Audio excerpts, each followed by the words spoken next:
Faire un footing peut-il compromettre la sécurité de la marine nationale? La réponse est oui si le trajet est localisé en temps réel et rendu public. Et d'autant plus s'il est partagé. Et ça va être le sujet de cette vidéo. Bon, je ne vous apprends rien, ça fait le buzz depuis 24 heures, comme quoi les infos ça va très vite.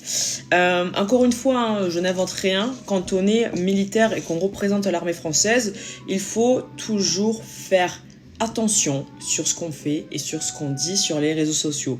D'autant plus, il y a beaucoup de militaires qui sont actifs sur les applications de running, dont Strava par exemple, où on peut être en compte public ou en compte privé tout simplement. Me concernant, comme vous pouvez le voir, hein, j'ai une montre connectée moi aussi, mais par contre, je ne suis pas sur Strava, mais je suis en privé. C'est-à-dire que personne ne sait où je cours, etc. Je ne l'invente pas, je fais régulièrement de la prévention là-dessus.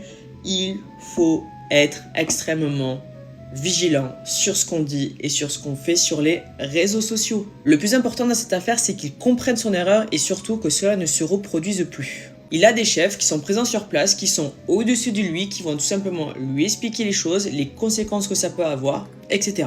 Et pour être honnête envers vous, je pense qu'à l'heure qu'il est, il a dû soit supprimer son compte Strava ou il a dû se mettre en privé. Bon, l'erreur est humaine, c'est ok, mais ce n'est pas comme si on ne savait pas où allait le porte-avions Charles de Gaulle. Hein?